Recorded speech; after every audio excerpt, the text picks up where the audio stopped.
ہمیں انابہ دیکھنا ہے کہ انابہ کسے کہتے ہیں۔ جواب میں ہم آپ کی خدمت میں عرض کریں گے کہ قلبی اور لسانی طور پر انسان کا خداوند متعال کی طرف پلٹنا انابہ کہلاتا ہے۔ انابہ کے دو طرح سے معانی جو ہے وہ افراد نے بیان کیے ہیں۔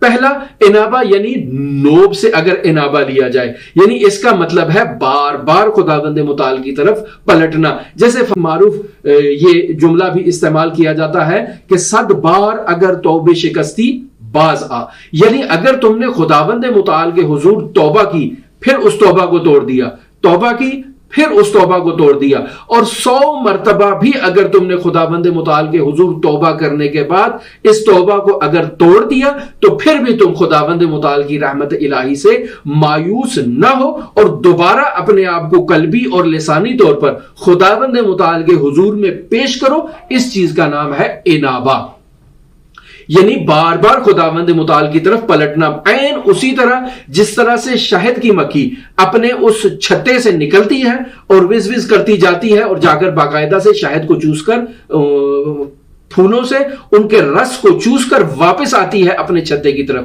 یہ 100 دفعہ جائے، 1000 دفعہ جائے اور پھر واپس آئے، اس کو عربی زبان میں نوب کہتے ہیں، یعنی بار بار پلٹنا۔ یہ ایک معنی انابہ کا کیا گیا ہے کہ انسان جتنی مرتبہ بھی خداوند متعال کے حضور معصیت کرے دوبارہ توبہ کرے اور قلبی اور لسانی طور پر اپنے آپ کو خداوند متعال کے حضور پیش کر دے۔ انابہ کا ایک دوسرا معنی ناب سے لیا گیا ہے اور اس کا مطلب ہے انقطاع، یعنی انسان مکمل طور پر گناہوں سے منقطع ہو جائے، گناہوں کو خیر آباد کہہ دے اور اب قلبی اور لسانی طور پر اپنے آپ کو خداوند متعال کے حضور پیش کرے۔ ہم اس معنی کو زیادہ ترجیح دے رہے ہیں کہ اس معنی کا استعمال کیا جائے۔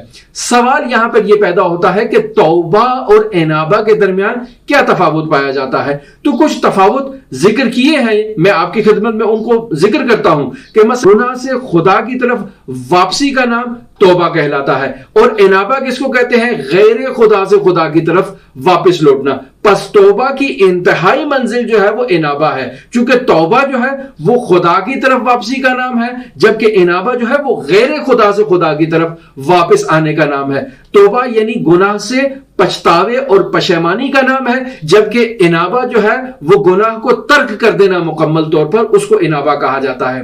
توبہ افعال ظاہری میں ہوتی ہے، جبکہ انابہ جو ہے وہ باطنی امور کے اندر ہے۔ توبہ جو ہے وہ خوف سے ہوتی ہے، جبکہ انابہ جو ہے وہ رغبت اور خداوند متعال کے اشتیاق اور شوق کے باعث ہوتی ہے۔ توبہ گناہوں سے اطاعت کی طرف واپس پلٹنے کا نام ہے، جبکہ انابہ غفلت سے ذکر اور فکر کی طرف لوٹنے کا نام ہے، وغیرہ وغیرہ وغیرہ۔ علماء نے اور بھی فرق بیان کیے ہیں توبہ اور انابہ کے درمیان، لیکن اکثر مفسرین اور لغویین اس توبہ اور انابہ کو مترادف معنی میں استعمال کرتے ہیں۔